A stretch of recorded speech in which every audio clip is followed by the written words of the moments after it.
Hello and Assalamu alaikum. Welcome to a special live class at 10 Minute School. আজকের ক্লাসটা হবে English reading টেস্টের উপর। আমি সোহান, আমি 10 Minute স্কুলের স্পোকেন ইংলিশ ইনস্ট্রাক্টর এবং মেটা স্কিলস ট্রেনার, এবং আমার সাথে আছে মাহির। আসসালামু আলাইকুম। মাহির আইএলস ট্রেনার। সো আমরা আজকে আইএলস নিয়ে কথা বলবো, এবং আমরা সবাই জানি যে আইএলস এমন একটা এক্সামিনেশন যেটা আমাদের ইন্টারন্যাশনালি কোথাও যাওয়ার জন্য, পড়তে যাওয়ার জন্য, বা কাজ করতে যাওয়ার জন্য, বা মাইগ্রেট করার জন্য কাজে লাগে। সো এই টেস্টটার 4টা ডিফারেন্ট টেস্ট, ছোট সাব টেস্ট থাকে। সো সেই সাব টেস্টের মধ্যে আজকে আমরা রিডিং নিয়ে কথা বলবো। এখন শুরুতে একটা ছোট্ট কোয়েশ্চেন সলভ করি যে আইএলস মানে কি। আইএলস মানে হচ্ছে international English language testing system. So this test is used to design our this test is used to test our efficiency of practical English. So আমরা ব্যবহারিক ইংরেজিতে কতটুকু দক্ষ সেটার জন্য আইএলস টেস্টটা আমাদেরকে নেওয়া লাগে। তো এখন যারা যারা দেখছো সবাইকে একটু জিজ্ঞাসা করব যে কে কোথা থেকে আমাদেরকে দেখছো, সবাই একটু জানাও, কমেন্টে জানিয়ে দাও আমাদের। আমি একটু ভিডিওটা অন করি।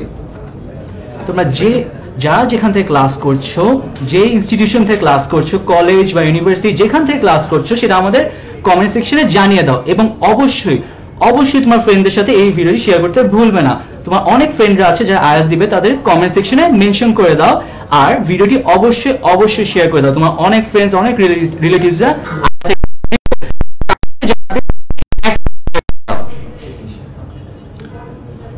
আইএলস টেস্টের 4টা সাব টেস্ট থাকে। সেই সাব টেস্টগুলো কি কি? প্রথমটা হচ্ছে listening, then reading, then writing and speaking. এর মধ্যে আজকে আমরা রিডিং নিয়ে কথা বলবো। তবে এর আগে আইএলস নিয়ে কয়েকটা এফএকিউ বা জেনারেলি আমাদের যে জিনিসগুলো জানা উচিত বা আমরা অনেকেই চিন্তা করি, সেটা নিয়ে আমরা দেখব। সো ফার্স্টেই কোন আইএলস টেস্টটা আমার দেওয়া উচিত? 2 ধরনের আইএলস টেস্ট দেওয়া যায়। একটা হচ্ছে একাডেমিক, যেটা হায়ার এডুকেশন বা যারা প্রফেশনালি কাজ করতে যান তাদের দেয়া লাগে, এবং অন্যটা হচ্ছে জেনারেল। জেনারেলটা হচ্ছে যারা মাইগ্রেশনের জন্য যাবেন, অথবা যারা কোনো ধরনের ট্রেনিং বা কাজ করার জন্য যাচ্ছেন, অথবা যারা সেকেন্ডারি স্কুলে পড়াশোনা করার জন্য যাচ্ছে, তাদের জন্য জেনারেল ট্রেনিংটা লাগে। তো একাডেমিক আর জেনারেল ট্রেনিং এর মধ্যে পার্থক্য এটাই যে জেনারেল ট্রেনিংটা আরেকটু সহজ হয় একাডেমিকটার তুলনায়। এখন আমরা আরেকটা জিনিস অ্যাড্রেস করব, সেটা হচ্ছে আইএলস রেজিস্ট্রেশনের জন্য কি কি লাগে। ভ্যালিড পাসপোর্ট ছাড়া আইএলস এক্সামিনেশন দেয়া যাবে না। ইওর ফটোগ্রাফ ইজ নিডেড, এবং রেজিস্ট্রেশন ফর্ম ফিল আপ করতে হয়, এবং সবশেষে একটা রেজিস্ট্রেশন ফি দিতে হয়। এই 4টা স্টেপ কমপ্লিট করলে আমরা আইএলস এক্সামিনেশন দিতে পারবো। এখন আমরা দেখব আইএলস রিডিং টেস্টটা আসলে কি নিয়ে। হ্যান্ডিং ওভার টু মাহির। হ্যালো এভরিওয়ান, আগে আমি যারা ভাইয়া কমেন্ট করেছে তাদের কথা বলে নিই। অনেকেই তোমরা লাইভ ক্লাসটি জয়েন করেছো, তাদের মধ্যে কিছু মানুষের কথা বলছি।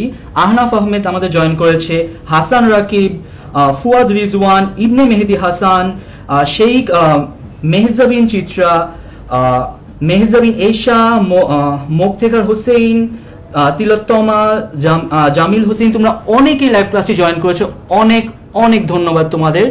অবশ্যই অবশ্যই আমাদের কমেন্ট সেকশনে সেটা জানিয়ে দাও যে তোমাদের কোনো অ্যাডভাইস, কোনো সাজেশন, কোনো কোয়ারিজ থাকলে আমাদের অবশ্যই কমেন্ট সেকশনে জানিয়ে দেবে। ভিডিওটি শেয়ার করতে ভুলবে না তোমার ফ্রেন্ডদের সাথে, তোমার রিলেটিভসদের সাথে। কেউ যদি থাকে এরকম যে আইএলস এক্সাম দিবে, তাদের কমেন্ট সেকশনে এখনই জানিয়ে দাও। এবং আজকে আমরা জানি যে 1 ঘন্টা পরেই রাশিয়ায় কাজান এরিনাতে হতে যাচ্ছে একটা খুবই ইম্পর্টেন্ট ম্যাচ, যেখানে আমাদের আর্জেন্টিনার সাপোর্টার মাহির। আজকের জন্য আমি আর্জেন্টিনা সাপোর্টার, ইউজুয়ালি আমি স্পেন সাপোর্টার, বাট আমি চাই পর্তুগাল ভার্সেস আর্জেন্টিনা ম্যাচটা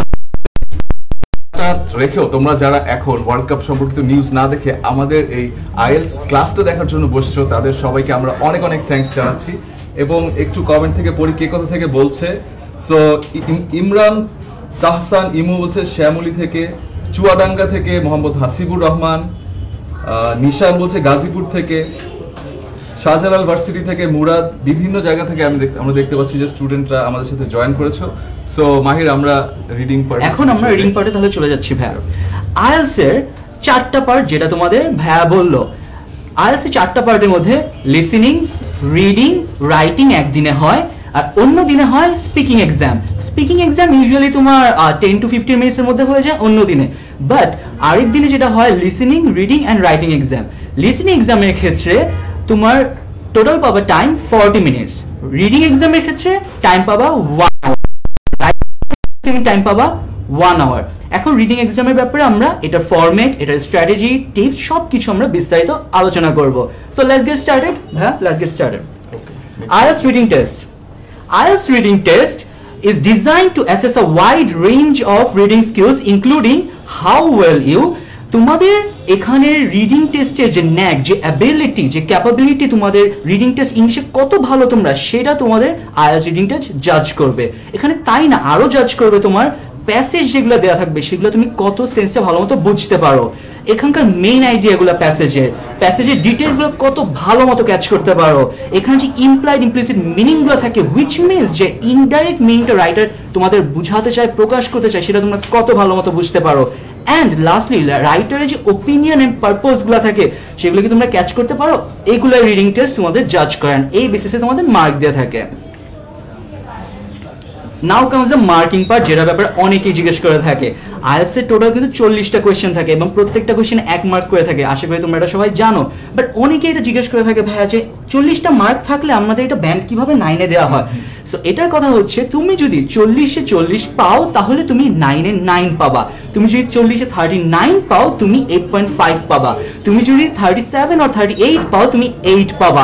এভাবে করে IELTS এ মার্কিং দেওয়া থাকে, এভাবে করে তুমি 40তে যত পাও সেটা IELTS এ ব্যান্ড স্কোর রেঞ্জে কনভার্ট করা হয়। সেকশন নিয়ে ডিসকাস করি। IELTS এর টোটাল 3টা সেকশন থাকে, প্রত্যেকটা সেকশনের প্যাসেজ থাকে একটা এবং সাথে কিছু কোয়েশ্চেন, ডিফারেন্ট প্যাসেজ থাকে যেখানে তোমাদের পড়ে কোশ্চেনে অ্যানসার করতে হবে। টোটাল 3টা প্যাসেজে কিন্তু 2150 থেকে 2750 পর্যন্ত ওয়ার্ড থাকতে পারে। সো ক্যান ইউ গেস এটা কত বড়? তোমাদের টাইম কিন্তু 60 মিনিটস, এর মধ্যে এতগুলো ওয়ার্ড পড়ে কোশ্চেন অ্যানসার করতে হবে কিন্তু IELTS রিডিং এ। টাইমিং একটু আগে আমি তোমাদের মেনশন করেছি টাইমিং এর কথা, টাইমিং কিন্তু 60 মিনিটস, 1 আওয়ার। একটু আগে কিন্তু আমি বলেছি লিসনিং এর জন্য কত টাইম, 40 মিনিটস, তারপরে রিডিং এক্সামে কত পাচ্ছ তোমরা, 60 মিনিটস। 60 মিনিটস রিডিং এক্সামে আনলাইক লিসনিং এক্সাম তোমাদের কিন্তু কোনো টাইম ইনস্ট্রাকশন দেওয়া হবে না। লিসনিং এক্সামে তোমাদের বলা হবে এক্সাম শেষ, অডিও, এখন তোমরা অ্যানসার ট্রান্সফার করো, কিন্তু রিডিং এর ক্ষেত্রে এরকম কিচ্ছু বলা হবে না তোমাদের। অনেকে এই ভুলটা করে ভাইয়া, যে লাস্টে অ্যান্সার ট্রান্সফার করার জন্য, অ্যান্সার শিট থাকে একটা বাই দ্য ওয়ে, সেখানে অ্যান্সার ট্রান্সফার করার জন্য তারা ওয়েট করে এবং তারা সবচেয়ে বড় ভুল করে এটা, কজ এখানে কোনো এক্সট্রা টাইম দেওয়া হয় না। 60 মিনিটসের মধ্যে ওদের সবকিছু, তোমাদের সবকিছু অ্যান্সার করতে হবে, কোয়েশ্চেন পড়ে, কোয়েশ্চেন বুঝে, অ্যান্সার বের করে সেটাকে অ্যান্সার শিটে ট্রান্সফার করা, সবকিছু তোমাদের 60 মিনিটসের মধ্যে করতে হবে। সো তো আমরা তোমাদেরকে একটা কোয়েশ্চেন করতে চাই যে তুমি IELTS এ কত স্কোর টার্গেট করছো, এটা আমাদেরকে কমেন্ট সেকশনে লিখে জানাও। সো IELTS 9 পর্যন্ত স্কোর দেওয়া হয়, তোমার টার্গেট ব্যান্ড স্কোরটা কত সেটা তুমি আমাদেরকে কমেন্ট সেকশনে জানাও, আমরা তোমাদের থেকে এটা জানতে চাই। কারণ এইটা নিয়ে আমাদের একটা মিসকনসেপশন হয় যেটা আমাদের প্র্যাকটিসের সময় অনেক বেশি হ্যাম্পার করে। সো এই জন্য আমি তোমাদের কাছে জানতে চাই যে কোন স্কোরটা তুমি চাচ্ছ IELTS এ স্কোর করতে। আর এখানে কমেন্ট কিছু পড়ছি। নাজমুল নাদিম বলছে মাইলস্টোন কলেজ থেকে, অর্ণ জাকিরুল বীরশ্রেষ্ঠ মুন্সি আব্দুর রউফ থেকে, মাইমেনসিং থেকে তারান্নুম, গাজীপুর থেকে জিহান বলছে, সোহান বলছে বরিশাল থেকে, নটরডেম থেকে বলছে Tanvir Tamim. Thank you so much for joining us. এবং এখন তোমাদের কাছে জানতে চাচ্ছি যে কোন স্কোর তোমরা টার্গেট করছো। 7 চাচ্ছে টিপু সুলতান, রিডিং এ 7 চাচ্ছে মোহাম্মদ হোসেন, 8 চাচ্ছ লুবনা আক্তার, চাচ্ছ 7, সাবিহা সঞ্জিদা চারু চাচ্ছ, ও বলছে একটু স্লোলি বুঝালে ভালো হবে। আচ্ছা, আমরা তাহলে একটু স্লোলি, পেসটা আমাদের একটু বেশি হয়ে যাচ্ছে, আমরা আরেকটু স্কুল ডাউন করছি। অলরাইট, তুমি আমাদের তোমার মার্কসটা জানাও। সাবিহা, তুমি কত মার্কস পেতে চাও? আমরা স্লোলি বলবো, don't worry about that, we will keep our pace in mind. Yusuf যেমন বলছে 7 চাচ্ছে, সামিয়া 7 চাচ্ছে, সবাই বেশ সেফ, 7 চাচ্ছে। একজনকে আমরা পেয়েছি অ্যাম্বিশাস, তিলোত্তমা দত্ত টুইঙ্কল 7 থেকে 8.5 চাচ্ছে, ভেরি গুড। জিসান চাচ্ছে 7 অথবা 7.5। জেরিন খান একটু দুষ্টামি করে লিখছে স্কোর 7 আপ। এটা কি ব্রাজিল ফ্যানদের জন্য কিছু বলা হলো না? ভাইয়া এখানে একটা কোয়েশ্চেন করা হয়েছে যে মুনিয়া খান করেছে কোয়েশ্চেনটা। ভাইয়া আমি গোপালগঞ্জ থেকে বলছি, IELTS এ কোন বুকটা ফলো করলে ভালো হবে সেটা ব্যাপারে যদি একটু বলতেন ভাইয়া। IELTS এর ক্ষেত্রে actually there are lots of resources. আমি যখন পড়েছিলাম তখন কেমব্রিজের যে IELTS সিরিজটা ছিল ওটা আমি সলভ করতাম, ওটার শেষে সলিউশনগুলো দেওয়া থাকতো।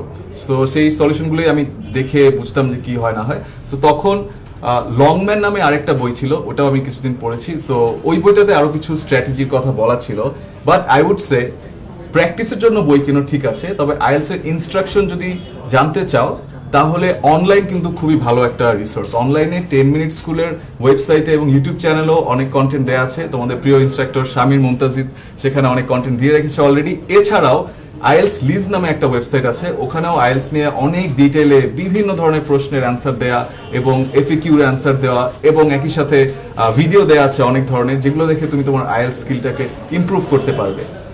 আরো ভাই এটার সাথে আইএলস অ্যাডভান্টেজ অনেক একটা গ্রেট ভালো সাইট আইএলস প্র্যাকটিস করার জন্য। এছাড়া 10 মিনিট স্কুলের ওয়েবসাইটে তোমরা আইএলস নিয়ে অনেক ভালো ভালো কুইজ পাবে, লিসেনিং রিডিং নিয়ে অনেক ভালো ভালো কুইজ দেয়া আছে, অনেকগুলো কুইজ দেয়া আছে, সাথে ব্লগ সেকশনেও সুন্দর সুন্দর বাংলাতেও ইংলিশেও তোমাদের যার যেটা সুবিধা তোমরা সেই ব্লগগুলো চেক করে পড়তে। হাসান আহমেদ জিজ্ঞেস করছে, will we get extra 10 minutes for transferring answer to answer sheet on reading module? এই প্রশ্নের উত্তর মাহির আরেকবার মনে করে। হ্যাঁ, আমি এটা যদিও বলেছি, আবার আমি বলছি ভাইয়া যে লিসেনিং এর ক্ষেত্রে দেয়া হবে তোমার অ্যানসারটা শুনে লেখার জন্য কোশ্চেনে, দেন পরে তোমাকে 10 মিনিট দেয়া হবে সেই কোশ্চেন পেপার থেকে অ্যানসারটা রিডিং শিটে অ্যানসার শিটে তুমি কোনো এক্সট্রা টাইম দেওয়া হবে না তোমাকে অ্যানসারটা ট্রান্সফার করার জন্য। So what you have to do অ্যানসারটা বের করতে হবে কোশ্চেনে, দেন সেটাকে অ্যানসার শিটে ট্রান্সফার করতে হবে। তো সবকিছু তোমার 60 মিনিটের মধ্যে করতে হবে, তোমার কিন্তু কোনো ওয়ার্নিং আসবে না। এটা মাথায় রেখে রিডিং এক্সামটা অবশ্যই দিবে। এবার আমরা আসছি আমাদের পয়েন্টটাতে, যে 7 চাচ্ছ, কেউ কেউ 7.5, একজন বলেছে 8 থেকে 9.5। অবশ্যই হার্ড ওয়ার্ক করো, অবশ্যই প্র্যাকটিস হার্ড ওয়ার্ক করো অবশ্যই। এখানে আমি যে একটা ভুল হয় আমাদের, সেটাই আমি বলছি, it's just a psychological thing, যে আমরা যখন 7 আশা করি, আমরা সবসময় সার্চ করি 7 কিভাবে পাবো, এবং আমাদের মাথায় ওই 7টাকে আমরা সেট করে ফেলি। বাট তোমার যদি 7 টার্গেট থাকে, তুমি 7.5 অথবা 8 এইম করো, তখন তোমার 7টা এক ধরনের গ্যারান্টিড হয়ে আসে, because then you are putting in extra effort. তখন যদি একটু ভুলও হয়ে যায় এক্সামে, as we know that life doesn't always turn out as we want life to be, so তখন কি হয় যে তখন আমাদের একটু যদি কমও আসে, আমি কিন্তু আমার টার্গেটটা পেয়ে গেলাম, সো আমি 7.5 টার্গেট করব। যদি আমি 7 চাই, তুমি যদি 8 চাও, তুমি 8.5 টার্গেট করে পড়াশোনা করো। তুমি 9 ব্যান্ড পেতে হলে কি কি জিনিস জানতে হয় এবং কিভাবে এক্সামটার জন্য অ্যাটেম্পট নিতে হয় সেগুলো নিয়ে স্টাডি করো, তাহলে তোমার কিন্তু 8 পাওয়ার সুযোগটা বেড়ে যাবে, 8.5 পাওয়ার সুযোগটা বেড়ে যাবে। অনেকেই হয়তো বলছে যে সাউন্ডে প্রবলেম পাচ্ছে, তোমরা যদি প্রবলেম পেয়ে থাকো সেটা কমেন্টে জানিয়ে দাও, আর প্রবলেম সলভ হলে সেটা আমাদের কমেন্টে জানিয়ে দাও। নেক্সট হচ্ছে ফিয়ার। আইএলস এক্সামিনেশন নিয়ে আমি দেখেছি অনেকের মধ্যে অনেক ভয় কাজ করে, because some of the institutions, এখন actually lot of the institutions they want you to score say 7 in every band. So সবগুলো সাবটেস্টেই 7 চাচ্ছে। এটার কারণে সবাই খুব ভয় পেয়ে যায় যে আমি তো রিডিংয়ে ভালো, কিন্তু আমি তো স্পিকিংয়ে খুব একটা ভালো না, বা আমি লিসেনিংয়ে ভালো না। এটার কারণে ভয় পেয়ে তারা তাদের টেস্টটা গুবলেট করে ফেলে। সো এখানে তোমার প্রথমেই জানতে হবে যে আইএলস এমন কঠিন কোনো এক্সাম না। আমরা শুরুতেই বলছি যে আইএলস টেস্ট করা হয় তোমার প্র্যাকটিক্যাল ইংলিশ নলেজটা জানার জন্য। অনেকেই ভাবে আমার তো এত ভোকাবুলারি ভালো না, আমার গ্রামারে তো হয়তো আমি এতটা এক্সপার্ট না যে আমি স্কোরটা পাবো। ওয়েল, তোমার গ্রামারটা এক্সপার্ট হওয়ার কোনো প্রয়োজন নেই, তোমার এইটাতে একদম অনেক অনেক অনেক ভালো। যেটা আমরা স্কুলের এক্সামিনেশন অনেক সময় দেখি যে প্রত্যেকটা জিনিস টেস্ট করা হয়, আইএলসে কিন্তু এত কিছু টেস্ট করা হয় না। IELTS is actually comparatively an easy exam for this kind of standardized tests are concerned. So ভয় পাওয়ার কোনো কারণ নেই, don't be afraid of IELTS anymore. So এই প্রথম দুইটা জেনারিক কথা, যে ফার্স্ট অফ অল তোমার টার্গেট যে স্কোরটা তুমি পেতে চাও তার চেয়ে একটু উপরে এইম করো, এবং আরেকটা হচ্ছে আইএলস নিয়ে যত রকমের ভয় আছে মনে, সব ভয়কে একটা বস্তার মধ্যে ভয় পাওয়ার কিছু নেই, নদীতে ফালাই দিয়ে আসো। এবং আমরা এখন যাচ্ছি পরে আমাদের আইএলস এর কোয়েশ্চেন টাইপস কি হয় সেটা নিয়ে কথা বলার জন্য।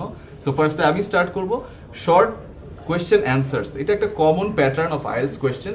এখানে যেটা হয় যে একটা কোয়েশ্চেন করা হয় এবং কোয়েশ্চেনের অ্যান্সারের ক্ষেত্রে বলা হয় যে নো মোর দেন 3 ওয়ার্ডস অথবা নো মোর দেন 2 ওয়ার্ডস কোয়েশ্চেনটার অ্যান্সার করতে। And this is very important, এটা অবশ্যই তোমার খেয়াল করতে হবে যে 3 ওয়ার্ডস না 2 ওয়ার্ডস, এটা যখন বলা হচ্ছে ওই ওয়াইজ অ্যান্সার করতে। যদি এমন হয় যে অ্যান্সারটা বড়, তাহলে সেটাকে ছোট করে নিয়ে আসতে হবে। এই বিষয়ে আমরা পরে স্লাইডের সামনে আরো অনেক এরকম কথাবার্তা আছে। সো এখন আমরা পরের টাইপটাতে যাব।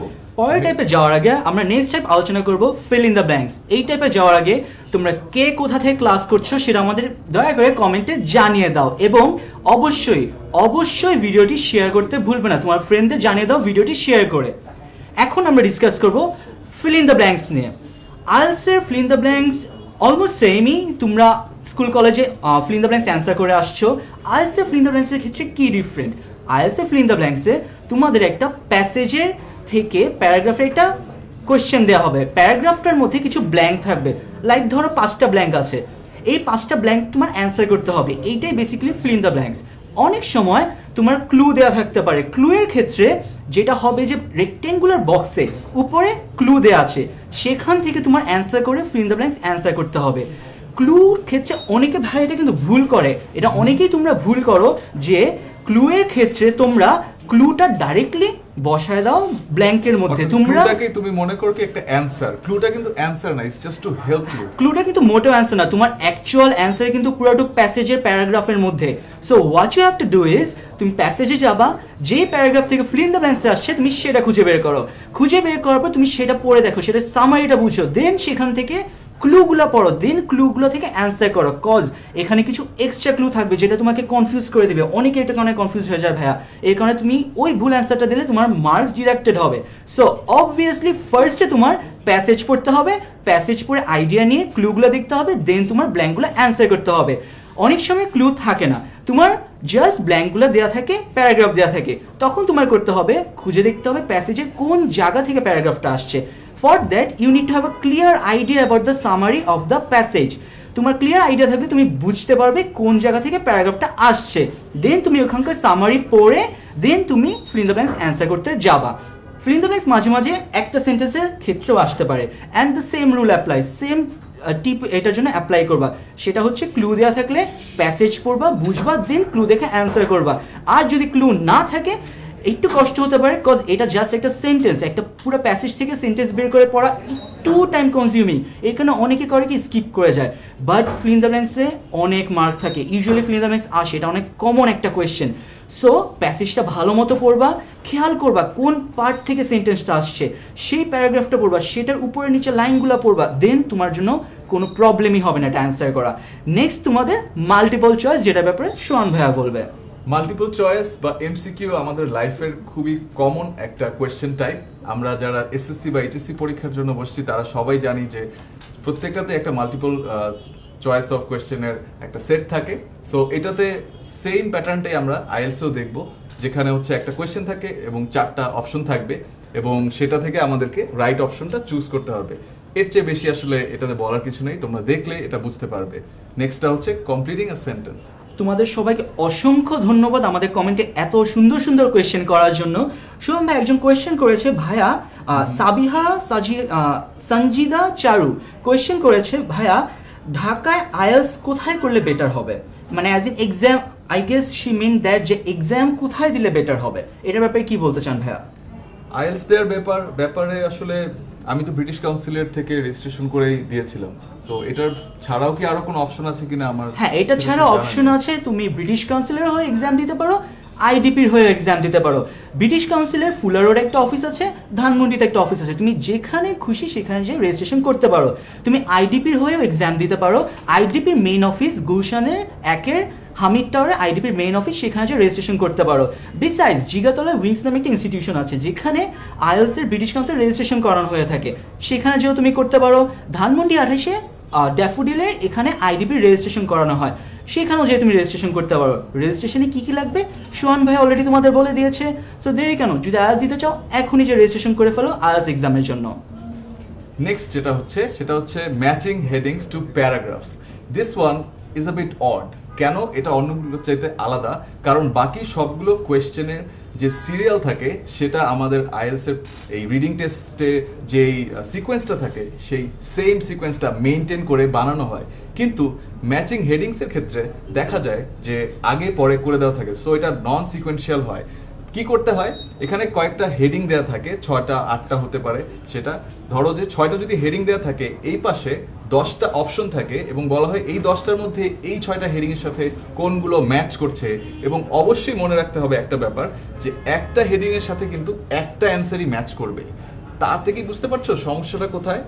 তুমি যদি বাই এনি চান্স একটা হেডিং এর সাথে একটা কোশ্চেন ম্যাচ করতে ভুল করে ফেলো, তার মানে কিন্তু আরেকটা কোশ্চেনকেও তুমি ভুল অ্যান্সারে নিয়ে গেলা, তাতে দুইটা মিনিমাম ভুল হচ্ছে। এবং বাই চান্স যদি আরো খারাপ অবস্থা হয়, সেটার সাথে তুমি আরো একটাকে সোয়াপ করে ফেলো, তখন কিন্তু তোমার মিনিমাম 4টা ভুল হচ্ছে। এবং এভাবেই অনেকেই খুব সহজে অনেকগুলো মার্ক হারিয়ে ফেলে এবং টের পাওয়ার আগেই। সো অবশ্যই এই দুটো জিনিস মনে রাখতে হবে। একটা হচ্ছে বাকিগুলোর ক্ষেত্রে আমি জানি যে সিকোয়েন্সিয়ালি আছে, সো আমি এ এর জন্য শুরু থেকে দেখা শুরু করব, বি এর জন্য আরেকটু পর থেকে দেখা শুরু করব, কিন্তু এই হেডিং এর ক্ষেত্রে আমি অতিরিক্ত সতর্কতা অবলম্বন করব এবং আমি মনোযোগ দিয়ে খেয়াল করব যে কোনটা কোন পার্ট থেকে আমাকে জিজ্ঞেস করা হচ্ছে।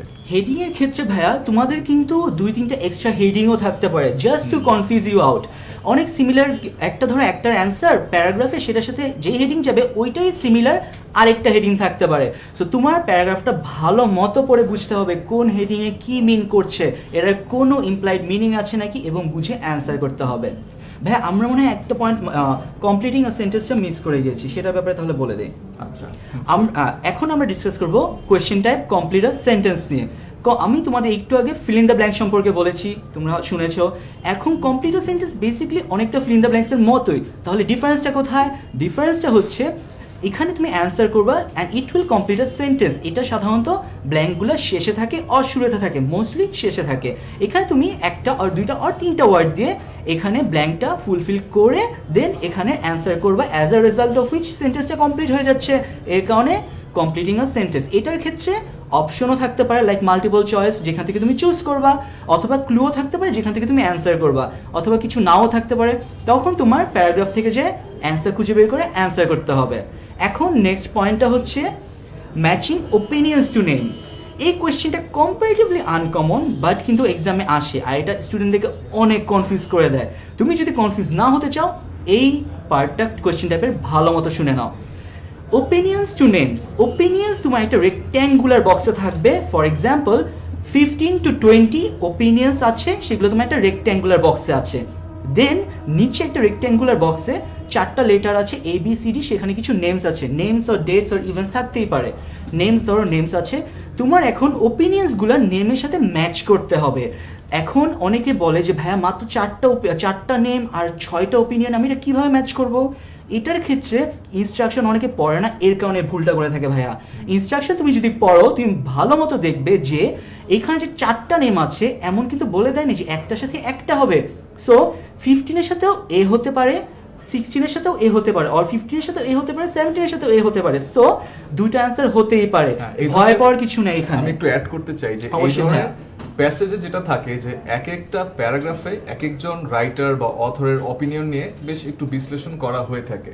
সো সেই ক্ষেত্রে কি হয় যে একজনের তো অপিনিয়ন শুধু একটা লাইন দিয়ে বোঝানো যায় না, সেটা নিয়ে কিন্তু 3-4টা সাবসিকুয়েন্ট সেন্টেন্স থাকে, পরপর কয়েকটা বাক্য থাকে। একটু মনোযোগ দিয়ে যদি আমরা পড়ি, তখন কিন্তু এই 4জন রাইটার বা অথরের এগেনস্টে যে 6টা অপিনিয়ন আছে সেটা আমরা সহজেই মিলিয়ে বসিয়ে দিতে পারবো। তারপরেরটা হচ্ছে yes, no or not given. এটা আসলে আমরা যে ট্রু ফলস অ্যান্সার দিয়ে থাকি ঠিক similar, but not exactly the same type. এখানে কি করতে হয়, যদি আমাদের প্যাসেজে যে ইনফরমেশন দেয়া আছে সেটার সাথে কোয়েশ্চেনের ইনফরমেশনটা সেম হয়, ম্যাচ করে, তাহলে ইয়েস হবে। যদি এটা কন্ট্রাডিক্ট করে, একদম অপোজিট কিছু হয়, তাহলে এটা নো হবে অথবা ফলস হবে। আর যদি এটা কোনো ধরনের মানে ডিরেক্টলি অপোজিট না হয়, তখন এটা নট গিভেন হবে। অর্থাৎ এটা যদি বলা না হয়ে থাকে তাহলে এটা নট গিভেন হবে। একটা উদাহরণ মাহির তৈরি করেছে তোমাদের জন্য। হ্যাঁ, ট্রু ফলস নট গিভেন আর ইয়েস নো নট গিভেন অনেকের কনফিউশন হয়ে থাকে। এটা দূর করার জন্য একটা সিম্পল এক্সাম্পল দিই তোমাদের। এক্সাম্পলটা হচ্ছে Ayman Sadiq has a red car. Information এটা তোমার স্টেটমেন্ট দেয়া আছে, Ayman Sadiq has a red car. Okay, এখন তোমার কোয়েশ্চেনে দেয়া আছে আয়মানস কার ইজ রেড। এখন তুমি চিন্তা করে দেখো তো এই ইনফরমেশনটা কি স্টেটমেন্ট আমি তোমাদের যেটা বললাম সেটার মধ্যে কি আছে? Aiman Sadiq has a red car, Aiman's car is red. রেডের কারের আগে কিন্তু রেড ছিল, সো তুমি অলরেডি ইনফরমেশন তোমাকে বলে দিয়েছে যে এখানে কালারটা কি কারের। দেন তোমাকে যখন কোয়েশ্চেন করা হয়েছে আইমানস কার ইজ রেড, এটা কি ট্রু না ফলস? অবভিয়াসলি এটা ট্রু হবে। তোমাদের কি মনে হয় না এটা ট্রু হবে? কারণ দেখো Ayman Sadiq has a red car, কারের আগে অ্যাডজেক্টিভটা ইউজ করে বলে দিয়েছে এটার কালারটা কি। এখন আমরা আসি, আইমানস কার ইজ ব্লু। এখন এখানে Ayman's car is blue, but কোয়েশ্চেনে ছিল Ayman Sadiq has a red car. Obviously অ্যান্সারটা ফল্ট, কারণ তোমার তো মিলছে না, এখানে অ্যান্সারটা কন্ট্রাডিক্ট করছে, অ্যান্সারটা পুরোই অপোজিট, এর কারণে এটা ফলস হবে। নট গিভেন, এটার ক্ষেত্রে সবার কনফিউশন হয়, বিলিভ মি, আমারও কনফিউশন হয়েছিল দুইটা অ্যান্সারের ক্ষেত্রে, আমিও নিজেও কনফিউজ ছিলাম আইএলটিএস এক্সামের ক্ষেত্রে। বাট সিম্পলি চিন্তা করো, আইমানস কার ইজ ওল্ড, কোয়েশ্চেনে দেওয়া আছে আইমানস কার ইজ ওল্ড।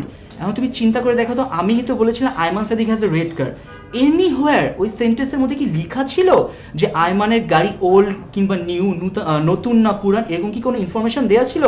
দেওয়া ছিল না। কিন্তু তোমার কোয়েশ্চেনে বলা হয়েছে আইমানস কার ইজ ওল্ড, সো এই ইনফরমেশনটা নট গিভেন। এখানে তুমি ফলস দিবা না, ফলস দিলে এটা তোমার ইনকারেক্ট অ্যান্সার হবে। সো এখানে তুমি যেটা দিবা, এখানে অ্যান্সার নট গিভেন হবে। এখানে একটা অনেক সময় ভুল হয়, কারণ এটা কনফিউজিং করার জন্যই এই অপশনটা ইনক্লুড করা হয়েছে আইএলটিএস টেস্টে। তো আমি একটা কোয়েশ্চেন নিচ্ছি, সারা ইসলাম বলছে যে রেজিস্ট্রেশনে কি কি লাগে ভাইয়া, আরেকবার বলবেন প্লিজ, মিস দ্যাট পার্ট।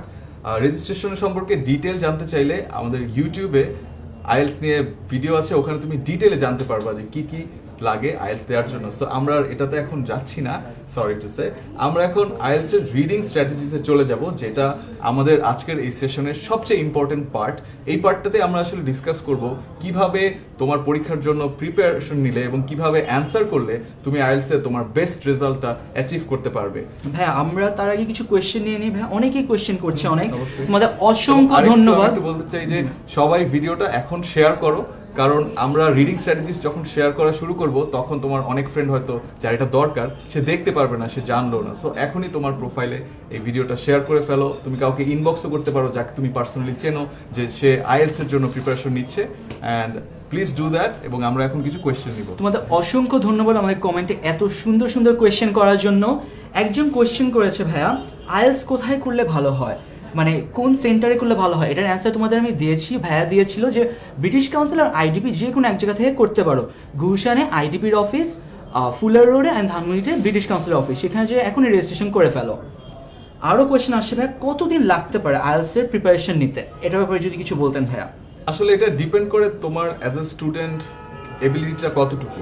তুমি যদি ভালো থাকো অলরেডি, ইংলিশে তোমার ভালো হোল্ড যদি থাকে, কমান্ড যদি ভালো থাকে, তাহলে তোমার জন্য আইএলটিএস প্রিপারেশন নিতে 2 মাসও বেশ ভালো একটা সময়। আমি যেমন 2 মাস প্রিপারেশন নিয়ে আইএলটিএস পরীক্ষা দিয়েছিলাম, আমার রেজাল্ট আলহামদুলিল্লাহ স্যাটিসফ্যাক্টরি ছিল।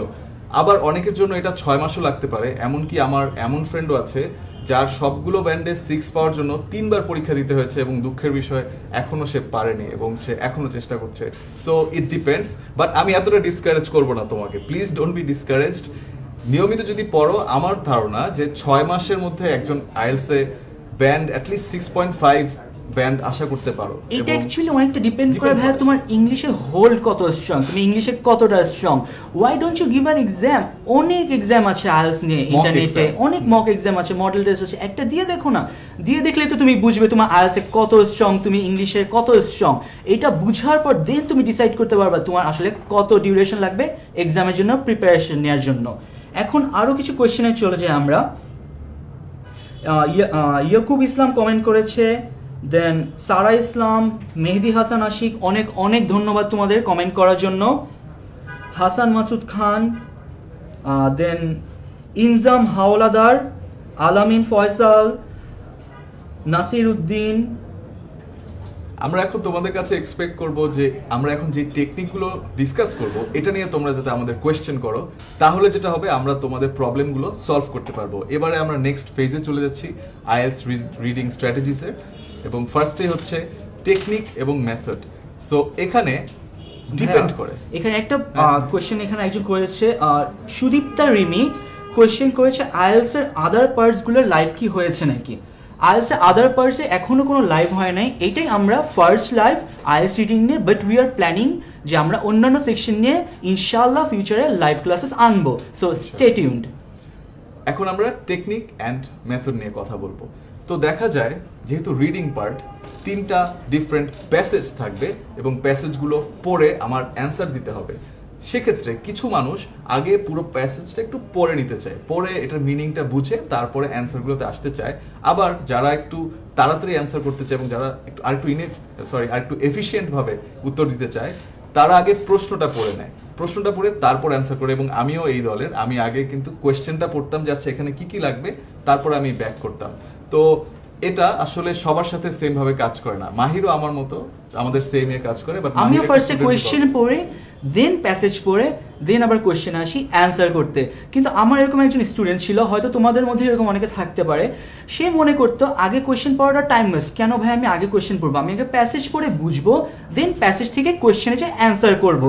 অ্যান্ড বিলিভ মি, যখন আমি ওকে আমার কাছে এক্সাম দিল, আমি 2 টেকনিকেই ভাই আমি ওর এক্সাম নিয়েছিলাম। অ্যান্ড ও যেই টেকনিক বললো ফার্স্টে প্যাসেজ পড়ে দেন অ্যান্সার করা, ওইটা অনেক ভালো রেজাল্ট করলো।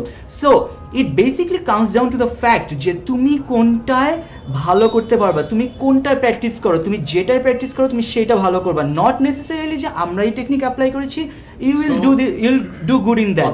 সো তোমার উপর ডিপেন্ড করে এটা। তুমি 2 ভাবেই টেস্টটা দাও।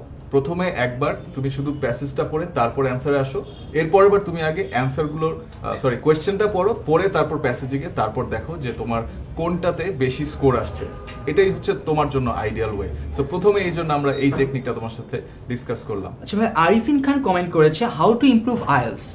আচ্ছা, আমরা সেটা নিয়ে আসলে আজকে ডিসকাস করছি, স্ট্র্যাটেজিগুলো নিয়ে ডিসকাস করছি। এতক্ষণ আমরা টেস্ট ফরম্যাট নিয়ে আলাপ আলোচনা করেছি, এখন আমরা স্ট্র্যাটেজিতে যাচ্ছি।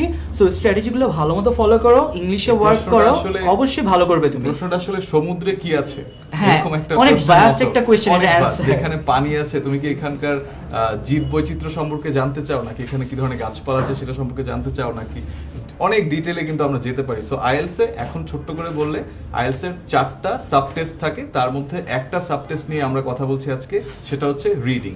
সো এখন রিডিং এর সেকেন্ড যেই স্ট্র্যাটেজিটা মাহির বলবে, ইনস্ট্রাকশনস নিয়ে। এইটা বলার আগে তোমরা অবশ্যই আমাদের কমেন্ট সেকশনে জানিয়ে দাও তোমাদের কোনো কোয়েশ্চেন থাকলে, কোনো কোয়ারিজ থাকলে, কোনো সাজেশন থাকলে কমেন্ট করতে ভুলবে না। কমেন্ট সেকশনে ট্যাগ করে জানিয়ে দাও তোমার ফ্রেন্ডসদের আর রিলেটিভসদের, এবং অবশ্যই নিচে যে শেয়ার বাটন দিয়ে আছে সেটা ক্লিক করতে ভুলবে না, শেয়ার করে তোমার ফ্রেন্ডদের জানিয়ে দাও।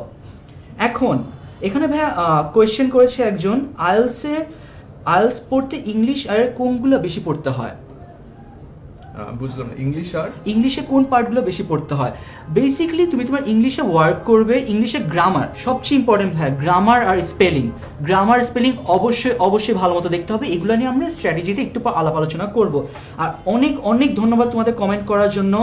এখানে সুদীপ্তা রিমি, আমরা অবশ্যই চেষ্টা করব অন্যান্য টপিক নিয়ে লাইভ ক্লাস আনার জন্য। থ্যাংক ইউ জুবায়ের হোসেন, আরিফিন খান। আমরা এটা নিয়ে আরো আইএলটিএস স্ট্র্যাটেজিতে আমরা আলোচনা করব কিভাবে তুমি আইএলটিএস ইমপ্রুভ করতে পারো। সো চলো না আমরা স্ট্র্যাটেজিতে চলে যাই। স্ট্র্যাটেজিতে নেক্সট হচ্ছে এখন হচ্ছে ইনস্ট্রাকশন। আমার মতে এইটা সবচেয়ে ইম্পর্টেন্ট ইনস্ট্রাকশন। কেন জানো? এই ইনস্ট্রাকশন না পড়ে যে কত স্টুডেন্টরা ভুল করে থাকে। In spite of you knowing the correct answer, you might end up giving the wrong answer just because you did not read the instruction.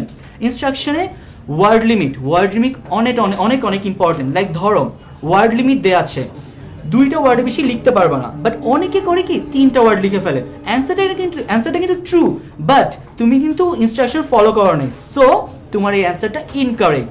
For example, একটা ব্ল্যাঙ্কের অ্যান্সার গোল্ড চেইনটা অ্যান্সার তোমার। চেইন মেড অফ গোল্ড কি same meaning না? Same meaning তো obviously ভাইয়া same meaning, তুমিও জানো এটা same meaning. But ইনস্ট্রাকশনে কি দেওয়া ছিল? ইনস্ট্রাকশনে দেওয়া ছিল 2টা ওয়ার্ডে লিখতে হবে। সো গোল্ড চেইনটা তোমার acceptable answer, chain made of gold কিন্তু তোমার অ্যাকসেপ্টেবল অ্যান্সার না, কারণ এটা ইনস্ট্রাকশন ফলো করে না। চেইন মেড অফ গোল্ডটাই লেখা, হ্যাঁ তোমার মাথা খাটিয়ে বের করে এটা চেঞ্জ করে তোমার অ্যান্সার লিখতে হবে just because of the instruction. এখন এখানে ইনস্ট্রাকশনে আরো কিছু থাকে, যেমন capital letters, underlining, italics, figure, graph, এগুলো কিন্তু তোমার ভালো মতো লক্ষ্য করতে হবে। আরেকটা ক্রিটিক্যাল ইনফরমেশন থাকে ইনস্ট্রাকশনে, যেটা অনেকেই ভুল করে থাকে। ফর এক্সাম্পল, ইনস্ট্রাকশনে দেওয়া থাকতে পারে right 2 words and or a number। এটার ক্ষেত্রে যেটা বোঝায় যে একটা ওয়ার্ড অথবা একটা ওয়ার্ড অ্যান্ড আ নাম্বার, অথবা দুইটা word and a number. For example 126 Baker street, 126 বেকার স্ট্রিটে কিন্তু দুইটা ওয়ার্ড একটা নাম্বার। সো এগুলো তোমার অনেক ভালো মতো খেয়াল করতে হবে। এখন ভাই আমরা নেক্সট ইনস্ট্রাকশনে চলে যাই, নেক্সট স্ট্র্যাটেজিতে। নেক্সট হচ্ছে স্কিমিং অ্যান্ড স্ক্যানিং। সো এই টেকনিকটা আমি আইএলটিএস প্রিপারেশন নেওয়ার আগে কখনো জানতামই না যে এভাবে কিছু একটা পড়া যায়। সো স্কিমিং অ্যান্ড স্ক্যানিং দুইটাই হচ্ছে আসলে তাড়াতাড়ি কোনো একটা কিছু পড়বার ওয়ে, কিন্তু দুটার মধ্যে একটা পার্থক্য আছে। স্কিমিং হচ্ছে যখন আমরা একটা প্যাসেজের ওভারভিউটা বোঝার চেষ্টা করছি, মেইন আইডিয়াসগুলো বোঝার চেষ্টা করছি, এবং স্ক্যানিং হচ্ছে যখন আমরা ওই প্যাসেজের কোনো স্পেসিফিক ডিটেইল বোঝার চেষ্টা করছি। যেমন আমরা একটা পুকুরের কথা চিন্তা করি, আমি তোমাকে বললাম যে এই পুকুরে কি আছে, তুমি জাস্ট কি কি প্রাণী আছে আমাকে বলো। হ্যাঁ, তো তুমি দেখলা যে ওখানে মাছ আছে, কচ্ছপ আছে, ইত্যাদি ইত্যাদি বিভিন্ন প্রাণী আছে। আবার আমি তো এটা হচ্ছে কি, এটা হচ্ছে স্কিমিং, যে ওভারভিউ বুঝে নেওয়া, একটা মেইন আইডিয়া বুঝতে পারা। স্ক্যানিং হচ্ছে যখন আমি বলবো এই পুকুরে কোন মাছটা আছে, কোন প্রজাতির মাছ আছে, তখন কিন্তু তোমাকে আরো ডিটেইলে খেয়াল করতে হবে। সো রিডিং এর সময় আমাদের স্কিমিং এবং স্ক্যানিং দুইটাই করতে হয়, এবং কখন কোনটা করতে হয় সেটাও ইম্পর্টেন্ট। আমরা স্কিমিংটা করে নিই প্যাসেজটা কি নিয়ে সেটা বোঝার জন্য, তাহলে আমাদের একটা ইনিশিয়াল আইডিয়া হয়ে যায়, এবং অনেক কোয়েশ্চেনে কিছু অ্যান্সার চাওয়া হয় যেটা খুবই স্পেসিফিক, যেটা হয়তো কোনো একটা সাল নিয়ে হতে পারে অথবা কোনো একটা অপিনিয়ন হতে পারে, যে ক্ষেত্রে আমাদের ওই পার্টিকুলার অথরের ওই পার্টিকুলার অপিনিয়নটার সাথে ম্যাচ করছে কিনা বুঝতে হয়। In that case we have to go for scanning. So এই দুটার ক্ষেত্রে অবশ্যই মনে রাখতে হবে যে পুরা ওয়ার্ড বাই ওয়ার্ড পড়ার কোনো মানে হয় না, দরকার নেই। তুমি এখন স্কিমিং করছো অথবা তুমি স্ক্যানিং করছো। সো স্ক্যানিং এর ক্ষেত্রে যে পার্টিকুলার কিওয়ার্ডটা তুমি খুঁজছো ওই পুরো প্যাসেজটার মধ্যে, সেই কিওয়ার্ডটাই খুঁজতে হবে। বাকি ওয়ার্ড তুমি কি বুঝলা না বুঝলা এটা নিয়ে চিন্তা করার কোনো প্রয়োজন নাই। আর যখন তুমি স্কিমিং করছো তখন মেইন কোন ওয়ার্ডগুলো আসছে, কোন ওয়ার্ডগুলো রিপিটেশন হচ্ছে, বারবার দেখতে পাচ্ছ, ওটাতে ফোকাস করো এবং একটা আইডিয়া তৈরি করে ফেলার চেষ্টা করো। যারা পুরো ওয়ার্ড বাই ওয়ার্ড পড়তে যায় তারা কখনোই তাদের এক্সামটা ঠিকভাবে শেষ করতে পারবে না, অনেক কষ্ট হবে। শুধুমাত্র যাদের রিডিং স্পিড অনেক অনেক হাই তাদের হয়তো একটা সম্ভাবনা আছে, তারপরেও 3 নম্বর প্যাসেজটা আসলে এত কমপ্লেক্স থাকে, অনেক বড় থাকে, কম্পারেটিভলি অনেক হার্ডার থাকে 3rd নম্বর প্যাসেজ। তো সেটাতে খুব কঠিন হয়ে যায় তুমি যদি প্রতিটা ওয়ার্ড পড়ো। এটা আসলে আমরা অবশ্যই তোমাকে ডিসকারেজ করবো এটা করবার জন্য। তো স্কিমিং এবং স্ক্যানিং কি, এই দুটো জিনিস তোমার আজকে জানা হলো, এবং এটা তুমি অবশ্যই তোমার রিডিং টেস্টের জন্য অ্যাপ্লাই করবে। নেক্সট আমরা যাচ্ছি ভোকাবুলারিতে। এখানে একজন কোয়েশ্চেন করেছে ভাইয়া, শাহাদাত হোসেন, ইংরেজি ভয় লাগলে কি করবো ভাইয়া? এটার ব্যাপারে যদি একটু বলতেন। ইংরেজি ভয় লাগলে নিজেকে প্রশ্ন করো যে বাংলা কি ভয় লাগে? বাংলা কেন ভয় লাগে না? কারণ বাংলাটা আমাদের মাতৃভাষা, ছোটবেলা থেকে আমরা শিখেছি। ছোটবেলায় যখন একটা বাচ্চা ভাষা শিখে তখন তার ওই বুলিটা দেখে আমরা অনেক বলি ওয়াও কি কিউট। বাচ্চাটা যখন ভুল ব্যাকরণে কথা বলে, পানিকে অনেক বাচ্চাই মাম বলে ছোটবেলায়, তো তখন আমরা বলি যে বাচ্চাটা হ্যাঁ কত অ্যাডোরেবল। কিন্তু ইংলিশ যেহেতু একটা ডিফারেন্ট ল্যাঙ্গুয়েজ, এবং আমাদের স্কুলে আমার স্কুলে অ্যাটলিস্ট একটা নেগেটিভ এনভায়রনমেন্ট ছিল যে যখনই কেউ ইংলিশে কিছু বলতো আর একটা ছোট ভুল হতো আমরা হা হা করে সবাই ওকে পচানো শুরু করতো। নিজেও কিন্তু বুঝতাম না, সবাই পচানো শুরু করতো, পিরিয়ডে ওকে পচানো হতো কেউ। এই কারণে সবাই ইংরেজি বলতে গেলেই যে তোমার মতো একটা ভয় পেত, এই ভয়টা তৈরি হতো। আমি নিজেও এই ভয়টা পেতাম, কারণ যেহেতু আমি নিজেও হাসতাম, আমার নিজের মধ্যেও ভয় থাকতো। এই কারণে আমি ইংলিশে খুব একটা দুইটা কথা বলে আর কিছু বলতে চাইতাম না। But you have to realise that this is just a language, এটা একটা ভাষা। এবং আজকে তুমি চিন্তা করো যে আমেরিকান কেউ যদি বাংলাদেশে এসে সে আমাদের সাথে একদম শুদ্ধ ভাষায় প্রতিটি কথা বলবার চেষ্টা করে, আমাদের কাছে কিন্তু অনেক ফেক মনে হবে যে এই লোকটা আসলে ঠিকভাবে আমাদের ভাষাটা বুঝলো, নকল করার চেষ্টা করছে। মানে ওয়ার্ড বাই ওয়ার্ড কিন্তু হয় না। সো একটু ভুল কিন্তু আমরাও বলার সময় করে ফেলি। আমাদের গ্রামার কিন্তু যখন স্পোকেন ফর্মে থাকে, আমরা যখন বাংলাও বলি, দেখা যায় যে বাংলায় আমরা সবসময় ঠিকভাবে কথাগুলো বলি না, যদি আমরা গ্রামারের দিক থেকে দেখি, ব্যাকরণের দিক থেকে দেখি। সো এই কারণে এই ভয়টার কোনো মানে নেই। নিজেকে প্রথমে এটা বুঝাও যে এটা স্রেফ আরেকটা ভাষা, এখানে আমি অনেক ভুলই করতে পারি, কোনো সমস্যা নেই। আমি শেখার চেষ্টা করব, শিখতে থাকবো, এবং ইংরেজি হোক, বাংলা হোক, ফ্রেঞ্চ হোক, জার্মান হোক, যেই ভাষাই হোক, ভাষার শেখার কিন্তু শেষ নেই। তুমি চাইলে আরো নতুন করে ভোকাবুলারি শিখতে পারো, আরো নতুন গ্রামাটিক্যাল টেকনিক শিখতে পারো। সো শিখতে থাকো এবং প্রয়োগ করতে থাকো, অ্যাপ্লাই করতে থাকো, তুমি দেখবে যে ইংরেজি নিয়েও তোমার আর কোনো ভয় থাকবে না। ভাইয়া স্কুলের ক্ষেত্রে যেটা বললেন, তোমাদের এরকম অনেক বন্ধুই থাকতে পারে যে তোমরা ইংরেজি বলতে গেলে ওরা মজা নেয় আর পচায়। So what you should do is এমন ফ্রেন্ড খুঁজে বের করো যার সাথে তুমি দৈনন্দিন জীবনে ইংলিশে কথা বলতে পারবে, তোমার ইংলিশ অনেক ইমপ্রুভ হবে। আর অবশ্যই ইংলিশের গ্রামার প্র্যাকটিস করবে, গ্রামারে অনেক ইমপ্রুভ করবে তুমি। ভাই আমরা নেক্সট এসে চলে যাই Vocabulary. ভোকাবুলারি। এটা একটা অনেক important topic. Vocabulary reading a অনেক ইম্পর্টেন্ট, কারণ হচ্ছে রিডিং এর প্যাসেজে অনেক টাফ ওয়ার্ডস থাকতে পারে, যার কারণে তুমি হয়তো বুঝবে না এটার মিনিংটা কি। মিনিং না বুঝলে তুমি হয়তো জিসটা ভালো মতো ক্যাচ করতে পারবে না, তখন যে তোমার কোয়েশ্চেনে অনেক অসুবিধা হবে। তখন তুমি কি করবে, সব কঠিন ওয়ার্ড কিন্তু তোমার কোয়েশ্চেনে লাগে না প্যাসেজের, সো তুমি ওটা ইগনোর করতে পারো। আর যদি না বুঝে থাকো তখন তোমার কিছু করার নেই, অ্যান্সারটা পরের জন্য রেখে দাও, জানি তুমি একটা গেস করে উত্তর দিতে পারো, আর পরে এসে বুঝতে পারো যেখানে কি অ্যান্সার হয়, এটা পরে দেখো। আর অবশ্যই অবশ্যই try to improve your vocab. English word পড়ো, ম্যাগাজিন পড়ো, নিউজ পেপার পড়ো, যত পারো ইংলিশের ওয়ার্ড স্টক বাড়াও। ভোকাবুলারি সবগুলো টেস্টে আসলে জড়িত, আইএলটিএস এর সবগুলো সব টেস্টে ভোকাবুলারি দৈনন্দিন জীবনেও ভাইয়া অলওয়েজ ইংলিশে ভোকাবুলারি লাগে। আইমান ভাইয়া অনেক সুন্দর সুন্দর ভিডিও আছে, ইভেন আমাদের 10 মিনিট স্কুল ব্লগে তাশফিকের সুন্দর সুন্দর ভিডিও আছে, সেগুলো দেখো না কেন। ইভেন ব্লগে অনেক সুন্দর সুন্দর রাইট আপ আছে ভোকাবুলারি নিয়ে, সেগুলো পড়ে ফেলো। অবশ্যই ইনশাআল্লাহ তোমার ভোকাব অনেক ইমপ্রুভ করবে। আমি একটা মজার কোশ্চেন নিতে চাই।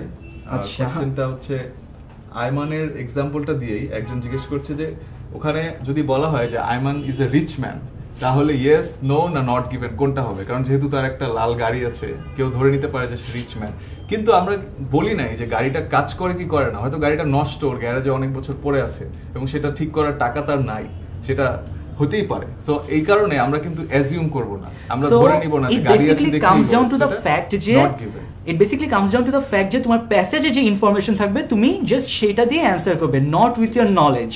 আইএলটিএস তোমার নলেজ টেস্ট করে না, তুমি কতটুকু বুঝো সেটা টেস্ট করে। ডেফিনেটলি। এরপরে টাইমিং খুব ইম্পর্টেন্ট। 60 মিনিটস পাবা তুমি, শুরুতে আমরা বলে আসছি। সো আইডিয়ালি মানুষ কি ভাববে যে 3টা passage 60 minutes, so 20 minutes each, তাহলে আমার কাজ হয়ে গেল। এখানেই সমস্যাটা হয়, কারণ প্রথম প্যাসেজটা সহজ থাকে, তারপরে প্যাসেজটা আরেকটু কঠিন থাকে এবং 3 নম্বর প্যাসেজটা সবচেয়ে বেশি কঠিন থাকে। তাহলে কমন সেন্সে তুমি বুঝতে পারছো যে 3 নম্বরটার জন্য তোমার একটু হলেও বেশি সময় লাগবে।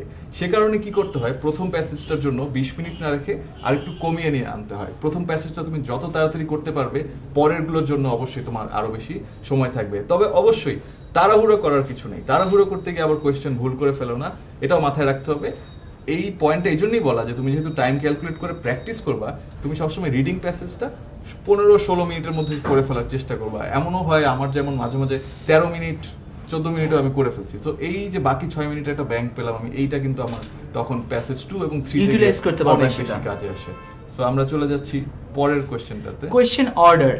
কোয়েশ্চেন অর্ডার নিয়ে অনেকেরই কোয়েশ্চেন থাকে যে ভাইয়া আমাদের যে কোয়েশ্চেনগুলো থাকবে আইএলটিএস রিডিং এ, সেটা কি সিরিয়ালি থাকবে নাকি সিরিয়াল ব্রেক হবে? তোমাদের সবগুলো কোয়েশ্চেন, একটা কোয়েশ্চেন টাইপ বাদে সবগুলো কোয়েশ্চেন টাইপ সিরিয়ালি থাকবে। এটা অবশ্যই মনে রাখবে। তোমার 1 নাম্বার উত্তর প্যাসেজে যেখান থেকে পাবে, তারপরে 2 এর উত্তর পাবে, 3 এর উত্তর না। সো সবগুলো সিরিয়ালি থাকবে। শুধুমাত্র একটা কোয়েশ্চেন টাইপ, যেটার ব্যাপারে ভাইয়া তোমাদের ডিসকাস করেছে, সোহান ভাইয়া তখনও বলেছে যে যখন হেডিং ম্যাচিং এর সময় আসবে তখন হেডিংগুলো সব উলট পালট ভাবে থাকবে, তোমার সেগুলো প্যাসেজের সাথে মিলিয়ে অ্যান্সার করতে হবে। সো জাস্ট এই কোয়েশ্চেন টাইপটা ডিসঅর্গানাইজ ভাবে থাকে, এর কারণে এই কোয়েশ্চেনের টাইপটা অনেকের কাছে কঠিন লাগে। সো আদার দেন দ্যাট সবগুলো question type question order serially থাকে, ওভাবে করে তুমি অ্যান্সার করবে। ভাই পরের স্ট্র্যাটেজিটা। সো আমি আবার একটু মনে করিয়ে দেব, ভিডিওটা শেয়ার করবার জন্য তোমার যদি কোনো ফ্রেন্ড থেকে থাকে বা কোনো রিলেটিভ থেকে থাকে ফেসবুকে, যাকে তুমি চিনো যে আইএলটিএস এর জন্য প্রিপারেশন নিচ্ছে, তাকে কিন্তু তুমি ট্যাগও করে দিতে পারো। হয়তো নিজের প্রোফাইলে শেয়ার করতে চাও না, তাকে কমেন্ট সেকশনে ট্যাগ করে দাও, কমেন্ট সেকশনে আমাদের জানিয়ে দাও এই ভিডিওটা যদি সে দেখে, তাহলে আইএলটিএস নিয়ে তার জ্ঞানটা আরো বাড়বে এবং রিডিং টেস্টটাতে আরো ভালো করতে পারবে। আর অবশ্যই আমি চাইবো তোমরা আরো কোয়েশ্চেন করো। আমরা এখন কোয়েশ্চেন বেশি পাচ্ছি না, ইংরেজি বানান বেশি ভুল হয়, এটার জন্য অবশ্যই স্পেলিং প্র্যাকটিস করতে হবে, ভোকাবুলারি প্র্যাকটিস করতে হবে। একজন জিজ্ঞেস করেছে ইনজাম হাওলাদার, টাইম কিভাবে মেইনটেইন করব? টাইম মেইনটেইন করার জন্য খুবই অবভিয়াস, আচ্ছা তোমাদের ইউজ করতে হবে। হ্যাঁ, ঘড়ি মোস্ট প্রবাবলি অ্যালাউ করে না, বাট ওইখানে একটা ঘড়ি থাকার কথা। সো তোমাদের আর না থাকলেও তোমাদের টাইম টু টাইম নোটিফিকেশন দিবে যে কতক্ষণ টাইম বাকি, আর তোমরা জিজ্ঞেস করলেও পরে চলে যাচ্ছ। আগে তুমি যখন প্র্যাকটিস করছো তখনই তুমি টাইমিং দিয়ে প্র্যাকটিস করবা, তখনই টাইমার ইউজ করে যদি করো, তখন মেইন এক্সামের সময় টাইমটা তুমি অটোমেটিক একটু বুঝতে পারবা। একটু ঘড়ি দেখলেই তোমার জন্য ব্যাপারটা বোঝা সহজ হবে।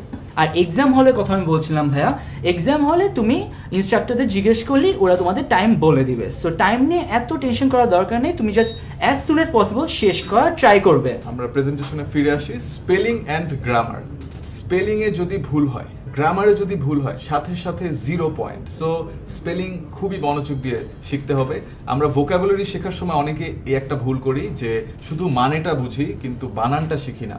সো ভোকাবুলারি শেখার সময় অর্থের দিকে যেমন মনোযোগ দিচ্ছ, স্পেলিংটার দিকেও তুমি ততটুকুই মনোযোগ দিও, কারণ এখানে যদি ভুল করো তাহলে আইএলসে কিন্তু তুমি 0 পাচ্ছ। এবং আরেকটা হয় ভুল, যেটা হচ্ছে প্লুরাল না সিঙ্গুলার ফর্ম, সেটাই আমরা খেয়াল করি না। অ্যান্সারটা যে চাওয়া হচ্ছে ওখানে টেন্সের কারেক্ট ফর্মটা কি হবে সেটা আমরা খেয়াল করি না। তখন দেখা যায় কি, আমাদের একটা কমন হ্যাবিট আছে, আমি জানি কারণ আমার কিছু ফ্রেন্ড এটা করতো। তারা ইংলিশ পরীক্ষার সময় ওই প্যারাগ্রাফে যে ওয়ার্ডটা থাকতো হুবহু সেই ওয়ার্ডটাই লিখে দিত, যে স্যার তো কিছু মার্কস তো দিয়ে দিবে, দয়া করে হলেও দিয়ে দিবে। সো এটা একটা অনেক ভুল স্ট্র্যাটেজি, কারণ আইএলসে যদি তুমি এটা করো একদম 0 মার্ক। তোমার এখানে পরীক্ষাটাই তোমাকে করা হবে যে তুমি কতটুকু বুঝতে পারছো। সো ওই জিনিসটা যদি তুমি না বুঝতে পারো তাহলে তোমার জন্য ভালো মার্কস পাওয়া খুবই কষ্টকর হয়ে যাবে। পরের পয়েন্টে চলে যাচ্ছে। পরের পয়েন্টে ডোন্ট লিভ ব্ল্যাঙ্কস। এটা বলতে বোঝানো হচ্ছে যে তোমাদের যে উত্তরগুলো থাকবে তোমরা সবগুলো অ্যান্সার করে আসবে, কেননা এখানে তুমি যদি ভুল উত্তর দাও এখানে কিন্তু তোমার মার্কস ডিডাক্টেড হচ্ছে না। তুমি একটা ভুল উত্তরের জন্য 0 পাবে, বাট কোনো মার্কস ডিডাক্টেড হবে না। ফর ইন মাই কেস, আমি 3টা উত্তর শিওর ছিলাম না রিডিংয়ে। আমি 37টার ব্যাপারে শিওর ছিলাম আউট অফ 40, বাট 3টা শিওর ছিলাম না। তার মধ্যে থেকে আমি 3টাই কিন্তু গেস করে দিয়ে আসছি। হয়তো আমার কনফিউশন ছিল, বাট আমি কনফিউশনের মধ্যেই গেস করে দিয়ে আসছি। অ্যান্ড যখন রেজাল্ট পেলাম ভাইয়া, I got 39 out of 40। So আমার 3টার মধ্যে 2টা কারেক্ট হয়েছিল। সো আমি অবশ্যই তোমাদের সাজেস্ট করবো, তোমরা যদি কনফিউজ থাকো পরের জন্য রেখে দাও, বাট যদি দেখো টাইম নাই, ডোন্ট লিভ ব্ল্যাঙ্ক অ্যান্সার, কোনো ব্ল্যাঙ্ক রাখবা না। ওখানে অ্যান্সার অবশ্যই করবা, গেস করে হলেও অ্যান্সার করে আসবা। সো কোনো ব্ল্যাঙ্ক রাখবা না, cause you have nothing to lose. Marks তো ডিরেক্টেড হচ্ছে না, অ্যান্সার করে দাও, সমস্যা কোথায়? আজরাফ একটা প্রশ্ন করেছে, can you suggest some ways from your experience to improve and expand knowledge in vocabulary? অর্থাৎ ভোকাবুলারি কিভাবে আরো বাড়ানো যায়। কয়েকটা ওয়ে আছে। আমার জন্য যেটা বেশি কাজে লেগেছে সেটা হচ্ছে অন্য কারো সাথে মিলে ভোকাবুলারি